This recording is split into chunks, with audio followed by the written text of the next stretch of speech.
Come out to the coast, we'll get together, have a few laughs. Hello everyone and welcome to another episode of the Roker Report podcast in association with the Sunderland Soup Kitchen. It's Gav and you join us back after Sunderland's 3-0 defeat at the Stadium of Light at Coventry City in what was Michael Beale's first game in charge as head coach.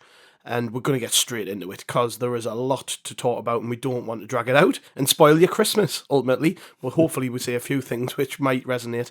Joining me today isn't Chris, as I said on the preview, it's actually Martin. Hiya, mate. Hello, Gav. Yeah, that was certainly one of those days where everything that could have gone wrong did go wrong, didn't it? It was pretty shite from start to finish.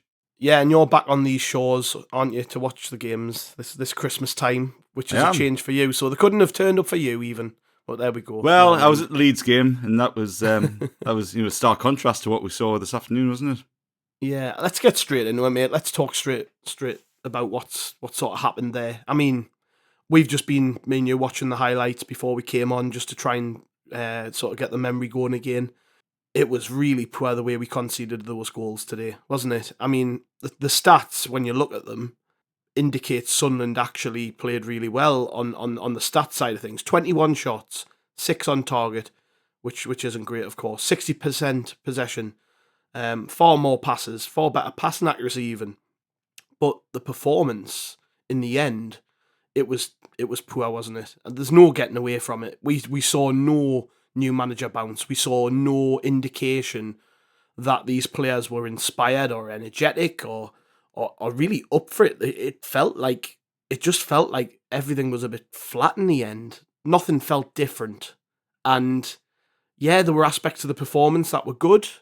I think Michael Beale himself said after the game that he felt box to box, we've actually played okay, but it was the finishing and the defending which let us down. As has been the case all season, really, whenever we've lost games, we do let ourselves down spectacularly when it comes to the goals we concede. We talk about it all the time on this podcast. But the performance, let's just talk about that in isolation. I mean, what did you think of how we played from start to finish? I thought it was a strange game, really. I think you go right from the very start. I think the team selection was odd. I think Barr's been indifferent at best in the last couple of games. I think he started against Leeds and against Bristol, didn't he? And I'm just not a fan of Barr. I just don't see really what he offers. I think he's one of those players he's obviously a good technical football player, but he hasn't settled into a position. He hasn't really shown us anything apart from flashes and bursts occasionally. And I think to start him, first of all, in the team, and whether he would have been in the team had Pritchard not been ill or not, I doubt, but to put him, first of all, in the team, and then secondly, up front. So I thought when I saw the team, I thought, right, Job's going to be up front, Barr's going to be playing in the number 10 role, and you're going to have Neil and Ekwa sat behind him, which to me makes sense. And I didn't see any logic whatsoever in playing Barr up front, and I felt a bit sorry for him because he's almost been hung out to dry today by sticking him up front.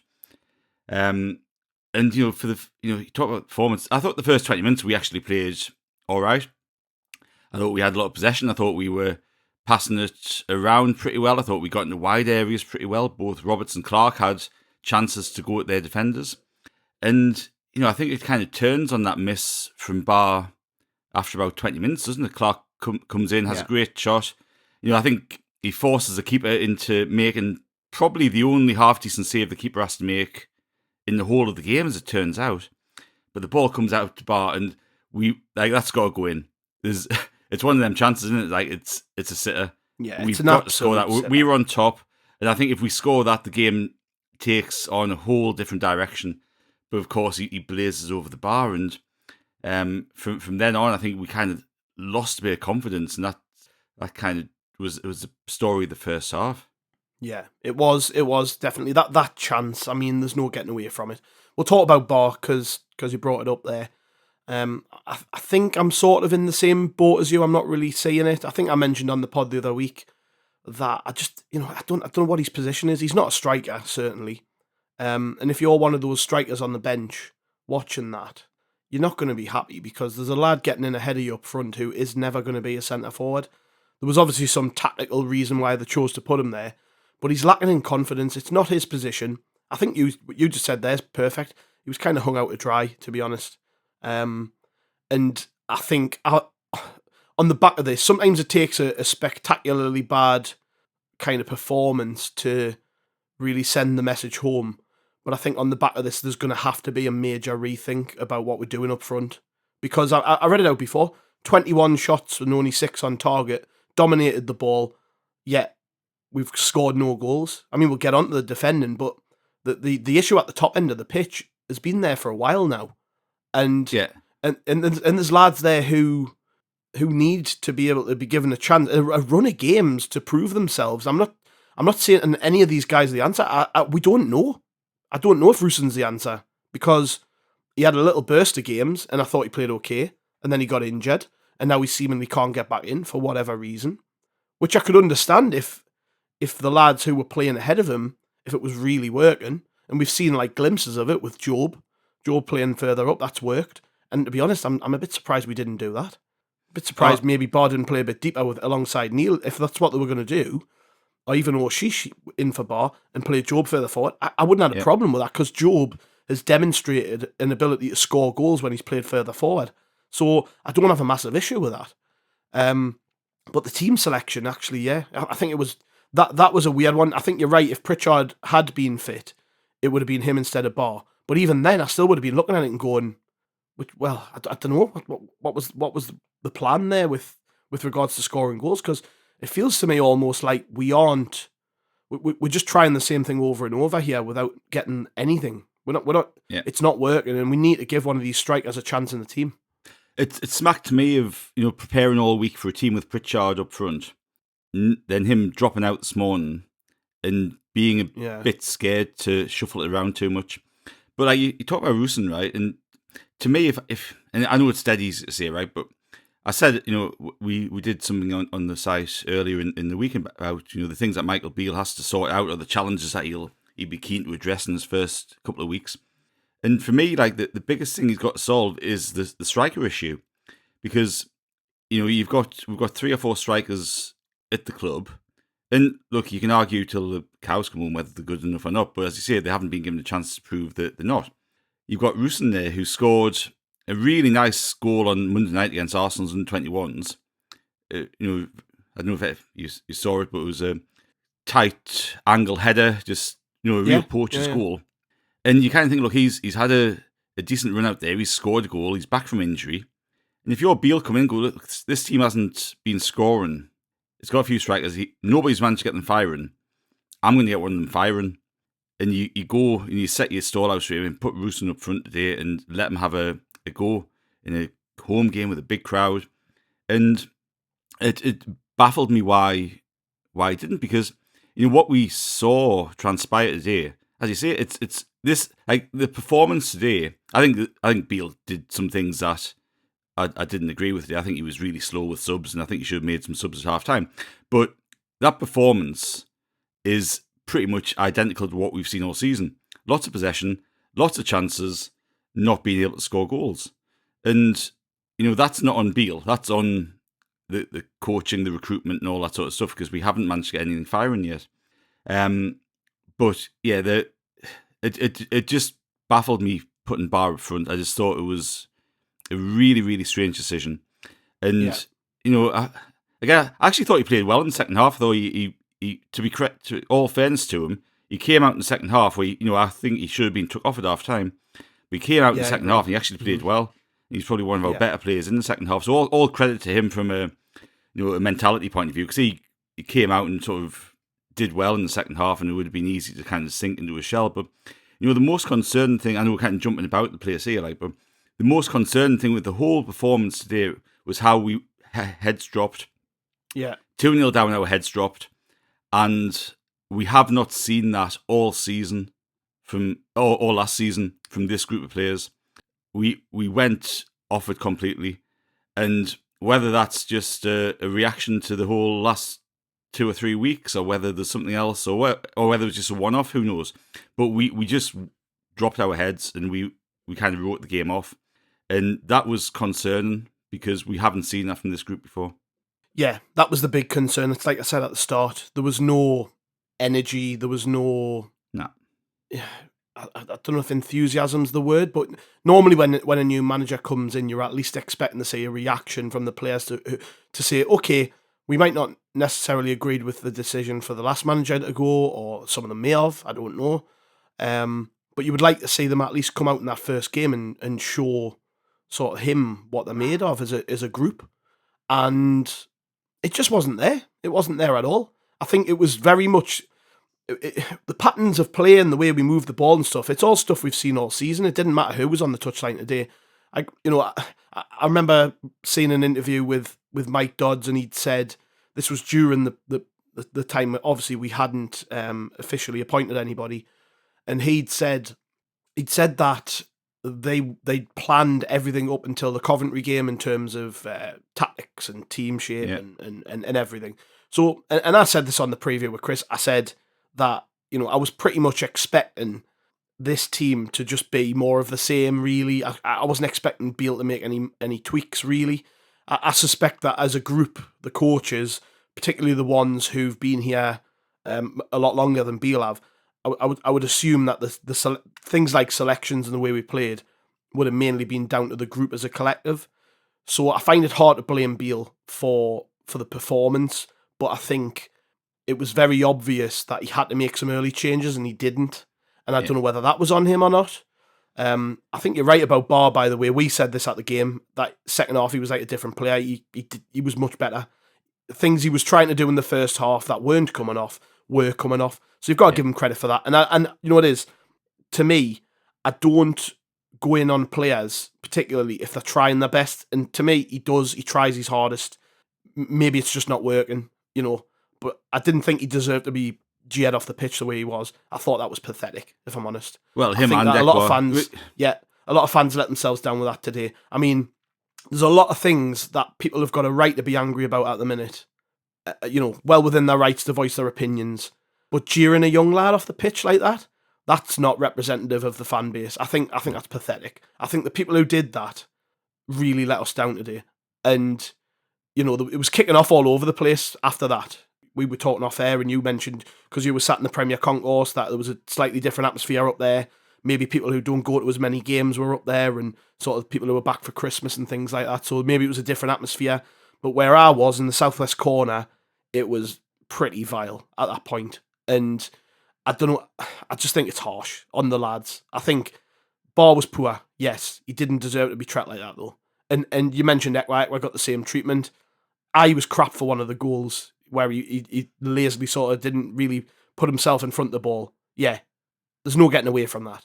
But I just didn't like the way that they were treated, if I'm honest. I just think we're better than that as a fan base. I just think, for a long time we prided ourselves on being a sort of a fan base who, all we want to see is players who try, and that's not good enough for me. But that's by the by. I think a lot of frustration spilled out from everything at the minute. Obviously, there was the banners before the game in the north stand, and there was one in the south stand. I missed it as I was on my way into the ground, but I heard about them, and banners relating to the decision to house the Newcastle fans in the north stand. Yeah, there was. So obviously there was that sort of tension. The performance didn't help, obviously. And I think by the time we were 2-0 down, the ground empty and the cheering for Tony Mowbray, which I found a bit odd, it all added to the performance becoming more and more miserable. And then it was capped off with the Niall Huggins injury. I mean, we are jumping about here, but it's hard not to because there's just so much to kind of cover. But that for me has overshadowed everything. The performance, the reaction to the manager, the reaction to some of the players. Like, one of our players has just had a really serious injury. We don't know how long he's going to be out, but I'm sure people have seen the images. It looks terrible. And it couldn't have happened to it had to be him, didn't it? It's like the poor lad cannot catch a break. Finally, it feels like he's kind of made that position his own. He's become a regular through his own merit. He's worked really hard. He kind of got held off last season for pre-season because they felt, oh no, he needs a pre-season just so he can get up to speed. He had a pre-season. He worked hard when he got into the team. He kept his place. He's played well. I'm just really gutted for him. And that injury is more important than anything else that happened today for me. I'm gutted for him. No, I was sat, say, in the Premier Concourse, and I could hear him scream out, or cry out, and I heard a snap. I heard like something. Yeah, at I that did time. see somebody else who was in the Premier Concourse said the same. I did see that. And like it just, I've seen one image of it, I've seen a still of it, but like it looks horrendous. And like I think, without obviously us knowing anything further than what everybody else knows at this point, who's watched the game or been in the game, I would be very surprised if he plays again this season. He's That's kind of the indication Michael Beale gave after the game, didn't he? Yeah, and it's, as you say, to reiterate what you said, like, it's such a shame because he's been one of our standout players. I think this season he's got better and better as he's got more football. He's such a good player, and after spending the best part of 2 seasons out injured, for him to come, he's had a great run of games this season. He's looked pretty robust. He hasn't missed games through niggles. He's looked as if his body's holding up, and I guess if you want a very small positive out of that whole thing for him at this point, it's not a recurrence of anything that he's had. That looks like it's a freak. It looks like a freak break. He got his studs caught in the ground or something. Like, it looks like a completely different injury. And I think that's probably the only one very, very small positive he might take out of it. That's not a recurrence of an old problem that's come back and hasn't resolved itself. It's something different, but it's such a shame. And as you say, he's forced himself into being a first team regular, and he's been playing really well, and he gives us that versatility. He can play right or left. He's really comfortable on the ball. He's got good link up play with Jack Clark, and it just, as you say, capped off a shit day by seeing that and him being stretched off. Yeah, the goals that we conceded, we might as well talk about those. The first one from Sakamoto, I think, it's credited to him, but it kind of deflects off him into the back of the net. Yeah. It's the defending in the build-up that really, really annoyed me. And the highlights I watched when I got back didn't catch this, but when the ball comes over the top, Huggins, ironically, talking about him, but Huggins goes for a header. I don't think he's really got any right to win, which kind of, don't know what, it muddles everything. And then 09 gets caught tussling with somebody. They break away. We don't stop the cross. It kind of deflects off. I think Patterson makes a save and then it deflects off Hume and then onto their player. It's just, it's pretty lucky, but we didn't help ourselves in the build-up, did we? That's the annoying thing about that one. And yet again, we're sat here talking about a goal we've conceded on the podcast, where it's our own fault.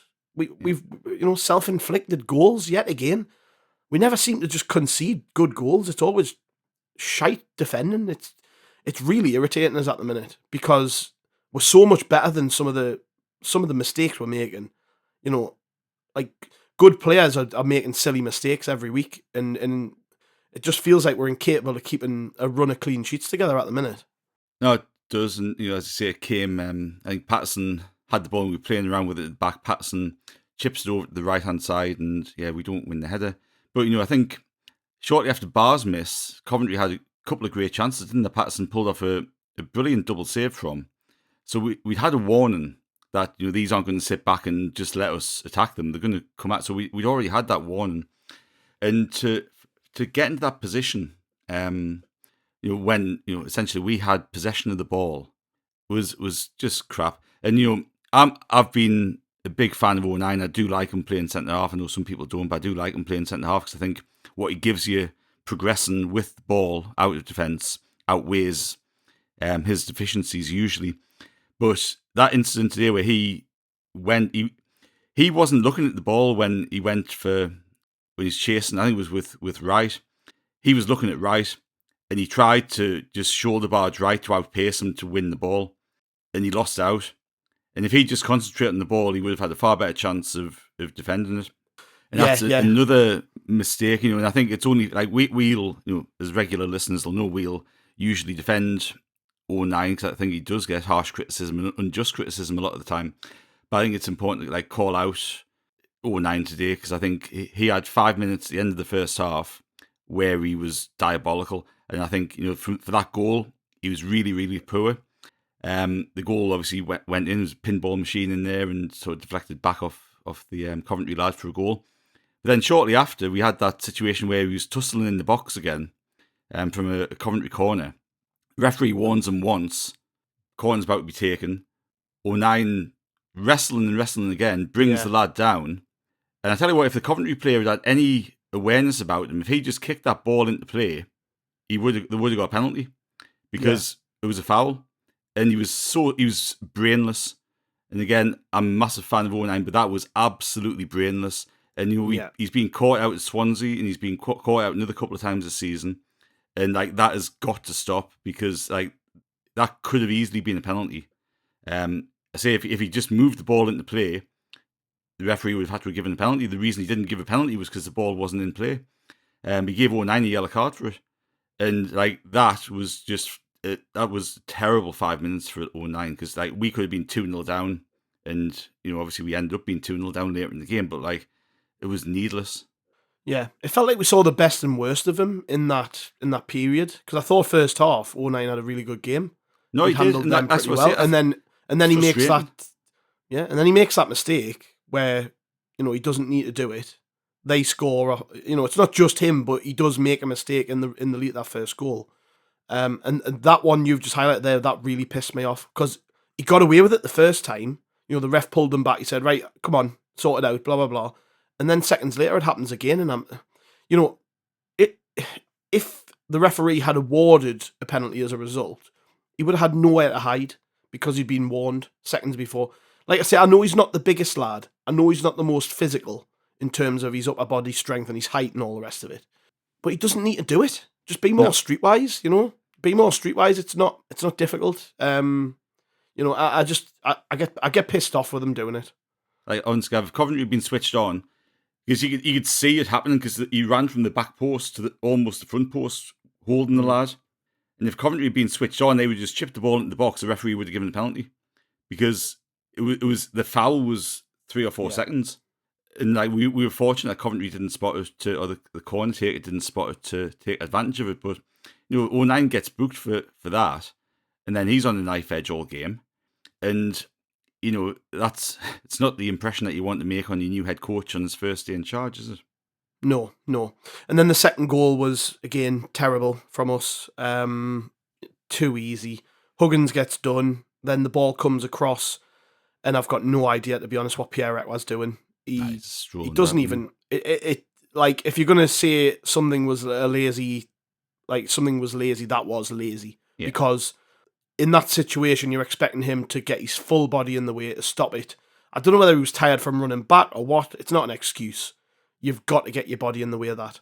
And this has been one of the criticisms that a lot of people have had of Ekwa since he come back from injury, is that he does that too much. And to be fair, Tony Mowbray was quite public in sort of pointing that out, wasn't he? He was. That sometimes he's got to slap him around the head. That's what he said. But it was poor from him. And again, it's another poor goal to concede. And then the third one, to round things off, was more of the same. Just shit defending from us. And Patterson makes an absolute howler to spill it to them. I mean, just grab your thoughts on those 2 goals. But it kind of felt like the second one happened, the atmosphere in the stadium totally changed. People started driving from their seats, down the stairs, out the ground. There was booing, there was jeering. People really weren't happy. They were pissed off that it had happened, that we kind of collapsed. And then the third came in amongst all of that, didn't it? And it was just minging. And it was Casey Palmer, who, for years playing Coventry, always plays well against us. He's one of the most annoying players to play against. He looks brilliant every time we play them. And I kind of read what Coventry fans say about him, and I don't think he's the most consistent player. But whatever reason, when he plays Sunderland, he always turns up. And it was shit. It was just shit. Both goals were terrible defending. I'm sick of talking about crap defending. Like, we are such a good team at times, but the defending is amateur at times too. And it's like, I just kind of hope Michael Beale takes us back to basics in some respects, because the defending against Leeds was outstanding. That's the first time in a long time after a game I've said, brilliant. But for today, awful. Yeah, no, it was. And I think, the most frustrating thing about all of that was their goal was a counter-attack after we'd had pretty much 20 minutes of possession in their half, a few good chances, a few good runs. We worked ourselves into good positions, and we were let down by that cutting edge, that finish. And, for those first, I actually thought for the first 20 minutes of both halves, we played really well. Especially that second half, I thought we came out with intent. We looked fired up. We were playing nice football. We were really getting at them. We were pressing them. Clark had a couple of good chances to force a good save out the goalkeeper. I think he put one wide and he put one straight down the goalkeeper's throat. And we just never looked like scoring despite all the possession that we had. And that's if I'm going to have one criticism of Beale today, it's that we didn't make a sub then. I know I've said at half time I expected subs. Yeah. You're looking at that 20 minutes of the first 20 minutes of the second half where we haven't managed to score. Like, the game's crying out for get Rooston on, get Mayender on, whoever it is, but just get somebody different up front. And if we'd made a change at 1-0, again, hindsight's wonderful, but if we'd made a change at 1-0, we could have kept that pressure up and given them something else to think about. Instead, we didn't make a change. We dallied on changing it. He had people warming up, but we didn't make it. Then we just conceded 2 crap goals in, the space of 4 or 5 minutes.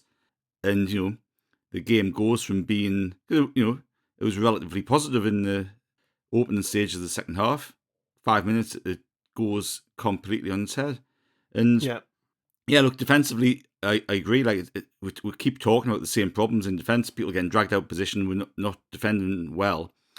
And, there's going to be some decisions made, isn't obviously the replacement for Huggins is going to be forced.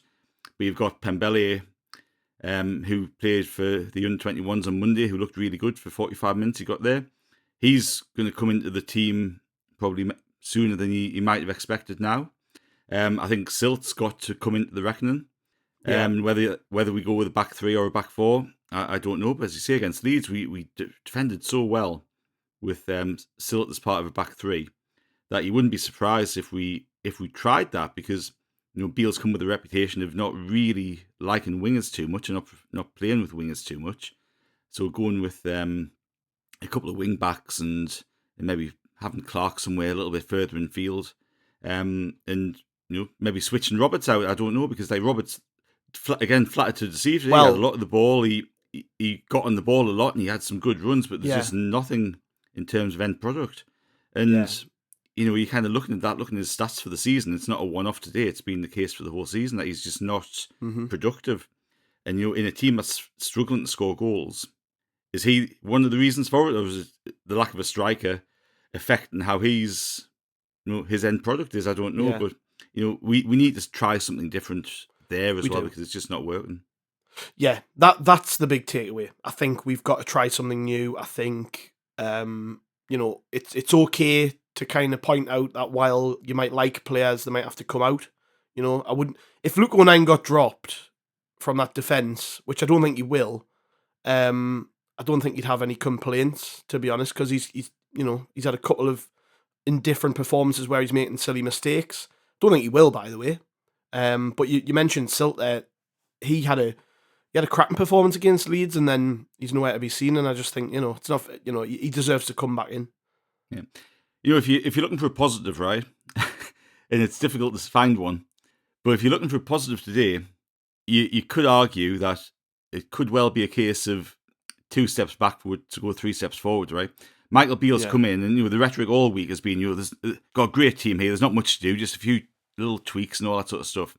And I'm not necessarily convinced that is the case. I think for us to go where we want to go and challenge for the playoffs and all that sort of stuff, I actually think we need to change a few things. As you say, we've been talking about the same problems all season, giving away cheap goals, silly goals, having too much possession on occasion, and not scoring. And, they're actually quite big problems when you think about them all, right? So, if we'd drawn this game, if we'd had a 1-1 or a 0-0 or even got a tight 1-0 win, you can't continue with the same thing, not wanting to change too much. This might actually fast track him changing things. You might go, you know what? We need to just, there's these things I can see fundamentally wrong. We just need to change them now, rather than trying to ease into it. And it's it's just that's the sort of performance that forces big changes. I said to my dad walking out, it's like that the last 20 minutes of that game was more like a manager's last game in charge than the first game. And it had that sort of feel about it. So I think that could just be, and I say I don't think there's a great deal on Beale today, apart from, again, I think he's slow with his subs. But I think that could actually be Beale's, clear card just to go, right, we need to change this and this and this. We'll do things my way from now, rather than trying to ease into things. So, I think it'll be interesting. Obviously, we've got Hull away, Rotherham away, Preston at home, then Newcastle at home, haven't we? We've got 4 tough games for him to come into over the next 2 weeks. And, there's going to be opportunity to switch players around, give players a chance. But we've got to get some points on the board in the next 3 games, because you don't want to be going to the Newcastle game on the back of a few defeats, do you? So it's going to be a tough couple of weeks for him, but it's a good challenge for him. And look, that's why he's here. He's here because they think he can do better than Tony Mowbray was doing in the short and long term. So, it's his chance to prove it, and hopefully, he's got that bit between his teeth, and he's got a few things to think about when he's chewing his Christmas turkey, hasn't he? Certainly does. Yeah, I think, I mentioned 09 there maybe coming out, but possibly not as well. You could go with the back 3, wing backs. We need to change the shape somewhere. Because you mentioned Patrick Roberts, but Clark recently, his output's not been there either. You take the penalties out of it. He's got I think he's got something like 1 assist in 9 games. So it's clearly not working. That's the thing, and we can all see it. No, that's and exactly sometimes I think you're right. Sometimes you just need to have that kind of performance where it's like, okay, right now we need to reset, and maybe that's what'll happen.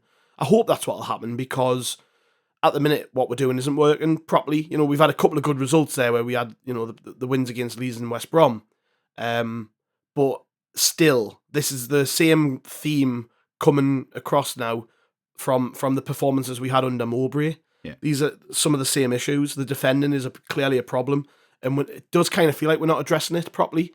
We're not addressing any of the problems properly, really. We're not addressing the defensive issues because we keep playing the same shape and same system. Obviously, the Huggins injury forces us to change slightly.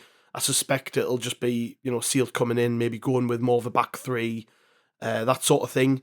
But also, like I said, Roberts and Clark aren't getting the goals and assists like they probably should be. Yeah. We aren't playing with a centre forward. So these are all things I would say are fairly obvious. And after you've been tanked 3-0 at home, with a new head coach coming through, there's nobody can sit there and say, well, I deserve to play the next game. It should be a case of, okay, we've had a bad performance. Where can we tweak things and change things? The issue is that, it's the 23rd, the day we lose. Tomorrow they'll probably train, recover. They'll be off Christmas Day, and then they've got Hull away on the Boxing Day. So there isn't really time to change anything massively. And I suspect that we'll probably just get more of the same at Hull.